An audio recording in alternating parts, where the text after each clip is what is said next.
I am Martha Williams. As I sat in my rocking chair by the window, I gazed at the marigolds blooming in the garden. These flowers were a favorite of my grandson Tommy, whom we lost 5 years ago. Each time the yellow petals sway in the wind, vivid memories of that day come flooding back. Grandma, look. This flower is like the sun. Tommy's voice seemed to echo in my ears. His innocent smile, those big round eyes, and the soft touch of his hair, everything feels as fresh as if it were yesterday.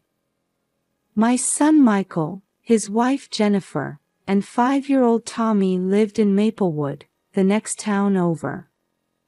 Every weekend, they would visit my house without fail, cherishing our family time together. Michael would man the barbecue grill in the backyard, Jennifer would prepare salads in the kitchen, and I would bake my special apple pie.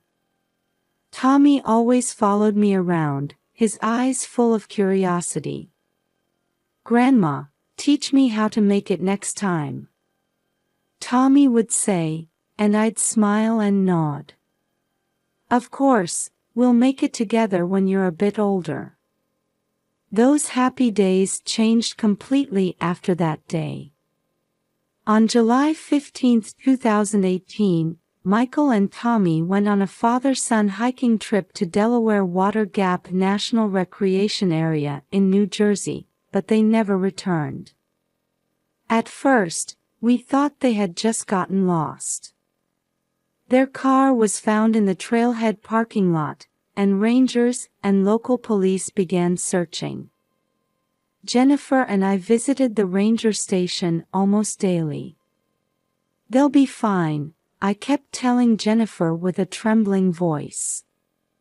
But deep down, anxiety was swirling.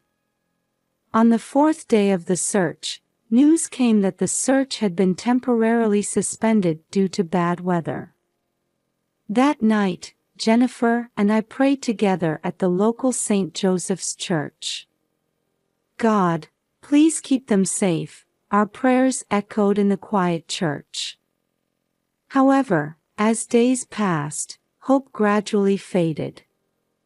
The search area expanded, even using helicopters and drones, but no trace of Michael and Tommy was found. 2 weeks after the search began, the rangers' report to us was the worst possible outcome. I'm sorry. We found Michael's wallet and part of Tommy's stuffed animal in a deep ravine. Given the weather conditions and terrain in this area, the rangers' words trailed off. I felt my world silently crumbling. Jennifer collapsed in my arms. The next few days felt like a nightmare. The police officially ended the search, declaring Michael and Tommy missing, presumed dead. Although no bodies were found, the circumstantial evidence led to the conclusion that survival was extremely unlikely. On the day of the memorial service, St. Joseph's Church was filled with people. On the altar were smiling photos of Michael and Tommy, along with the recovered belongings. I stood before the altar, dressed in black mourning clothes. Jennifer trembled beside me. Why did you leave us behind? Tears wouldn't stop. Jennifer clung to me, crying out loud. At that moment, we were strongly bonded together. As those left behind, we had no choice but to support each other.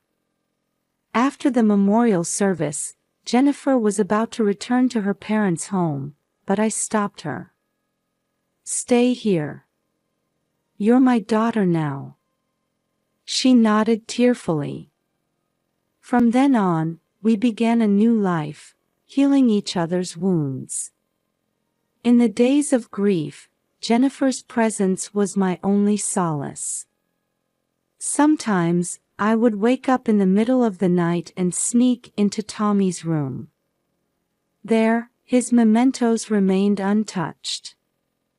I would sit on the bed, holding his favorite Winnie the Pooh book.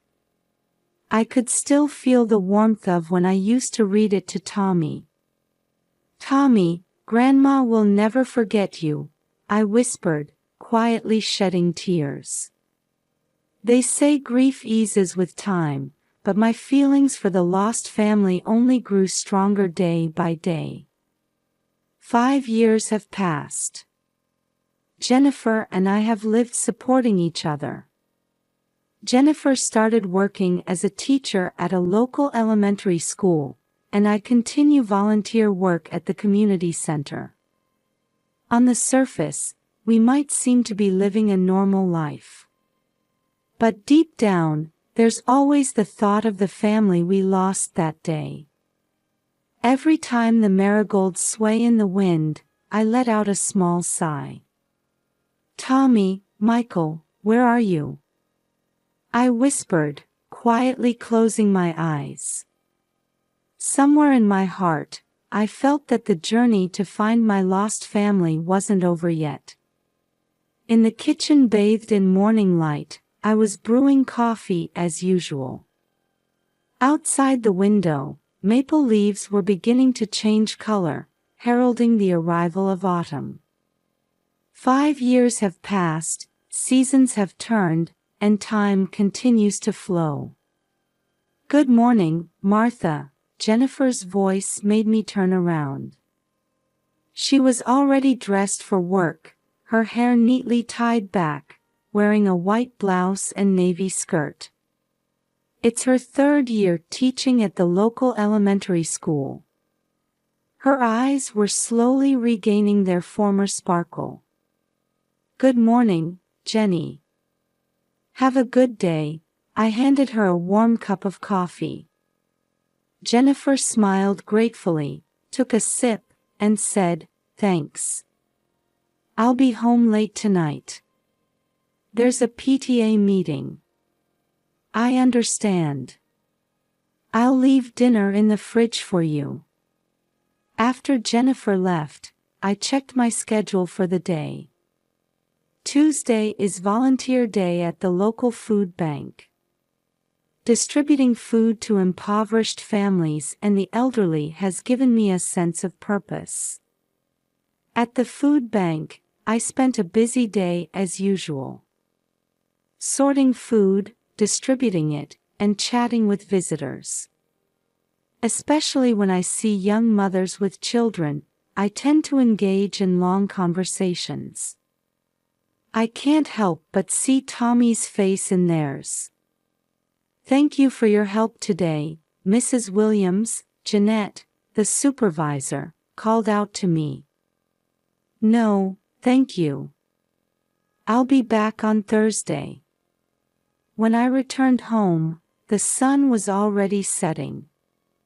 I took a shower and had a simple dinner. Then, as usual, I sat on the living room sofa and turned on the TV. As I was flipping through channels, a local news program caught my eye. "Today, we bring you coverage of the Autumn Charity Festival held at Maplewood Community Park," the announcer's voice flowed. The screen showed a bustling park scene. Stalls lined up, and children were running around. I found myself smiling unconsciously. If Tommy were here, he would surely have been happy to participate, I thought, feeling a tightness in my chest. Just then, the camera focused on one boy. The most popular attraction at this year's festival was this shooting game. A 10-year-old boy brilliantly won the grand prize. My heart started beating rapidly. The boy on the screen looked exactly like Tommy. The same shaped eyes, the same smile. And then, "It can't be." The moment the boy unconsciously touched his left ear, I gasped. It was Tommy's habit. Since he was little, he always touched his left ear when he was nervous or excited. Tommy. I had spoken out loud without realizing it. My head was spinning, and my heart was pounding. Was this just a coincidence, or? The TV sound faded into the background.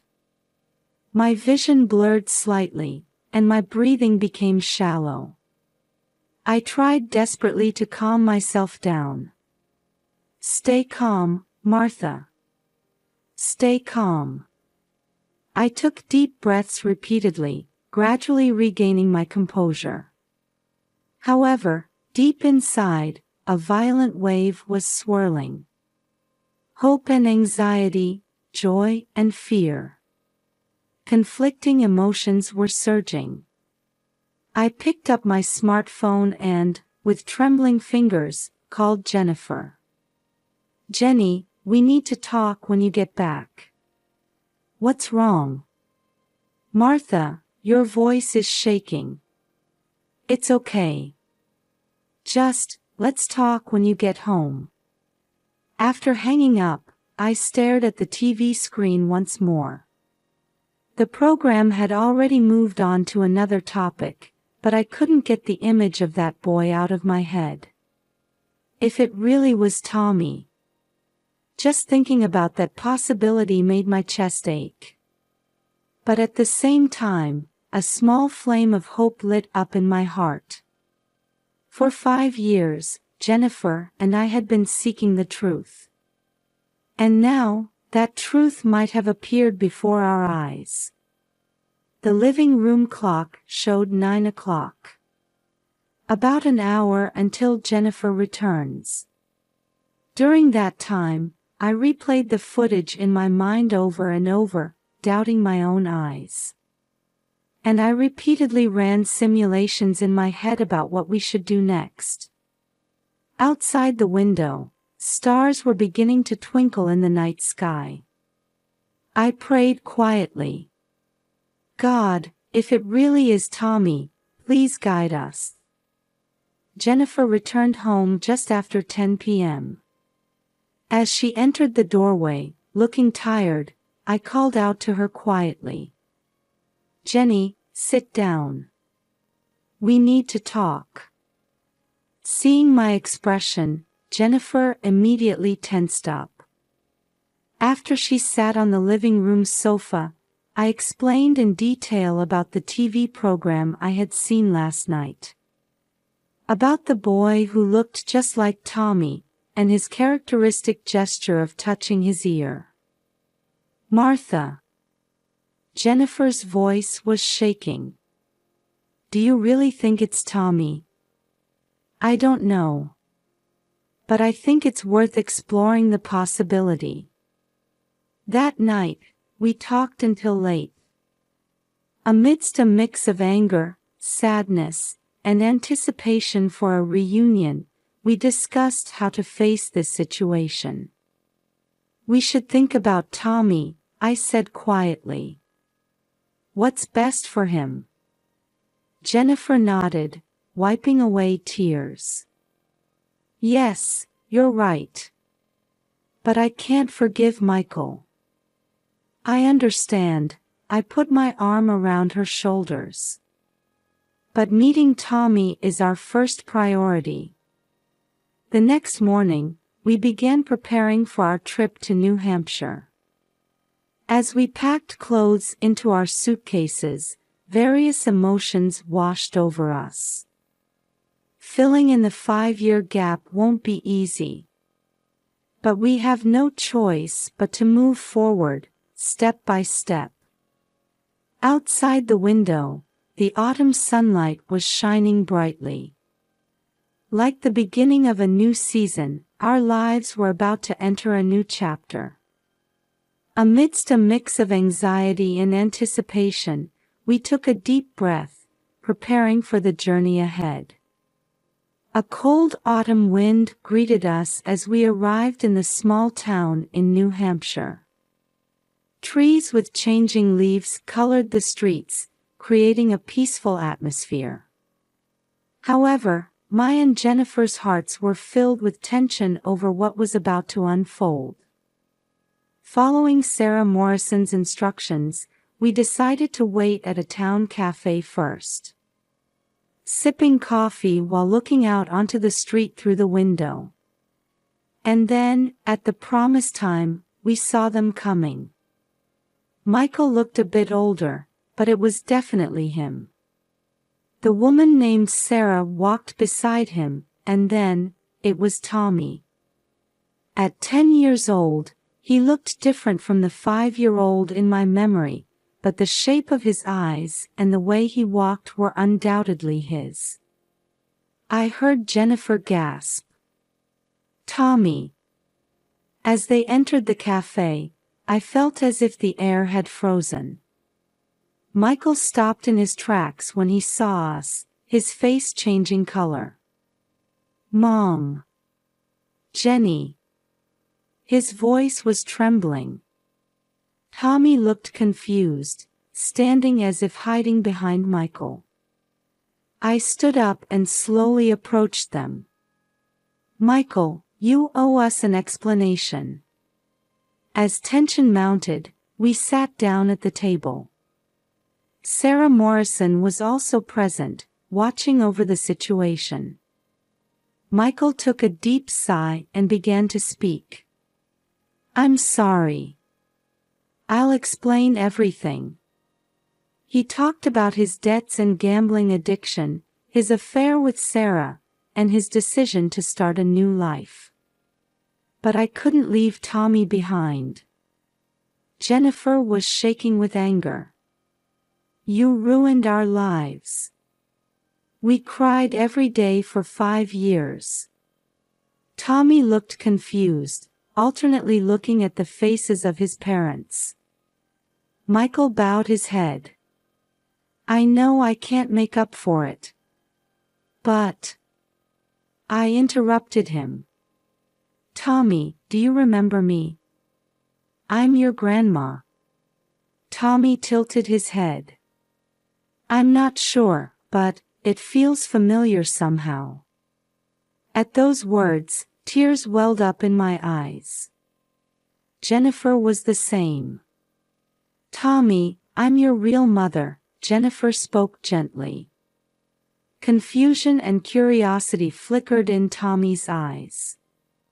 Sarah quietly spoke up. Tommy, for the past 5 years, we've been lying to you. But that was wrong. You have the right to know the truth.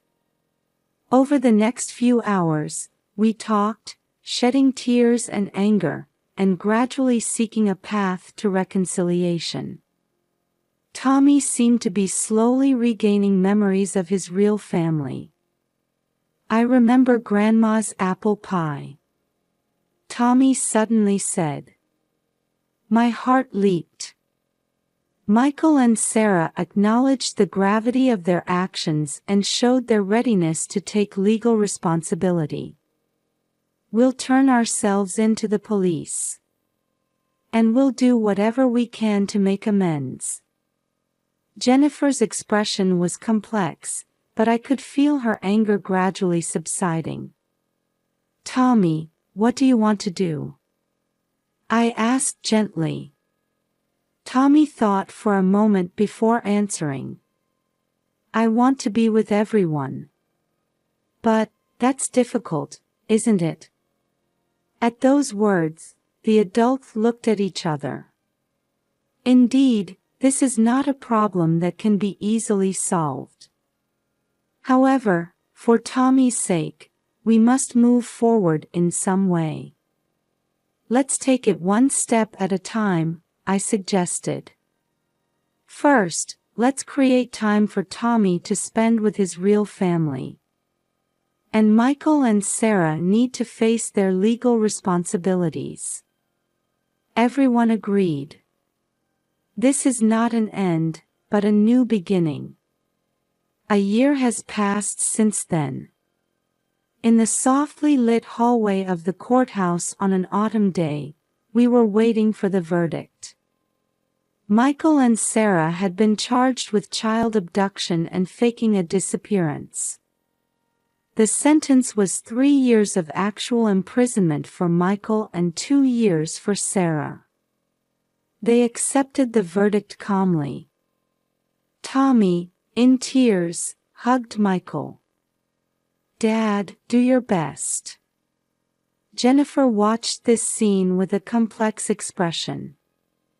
I could sense anger and sympathy conflicting within her.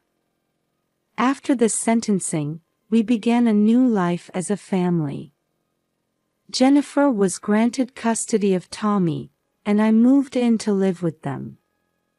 Once a week, Tommy visits Michael and Sarah in prison. At first, it was awkward, but gradually it became part of our routine. Tommy slowly began to regain memories of his real family. One day, he suddenly said to me, "Grandma, I remember. We used to make cookies together." At those words, I couldn't help but shed tears. Jennifer was attending counseling, facing her emotions. She gradually regained her smile and built a new relationship with Tommy. Our family started gathering for dinner every Sunday. Sometimes, letters from Michael or Sarah would be placed on the dining table. They were spending days of reflection in prison, contemplating their lives after release. Society showed great interest in our case, and the media often came for interviews. However, we chose to avoid the gaze of reporters and live quietly. Over this past year, we've learned many things. That even if the shape of a family changes, love doesn't change. That even if you make mistakes, there's a path to atonement and reconciliation.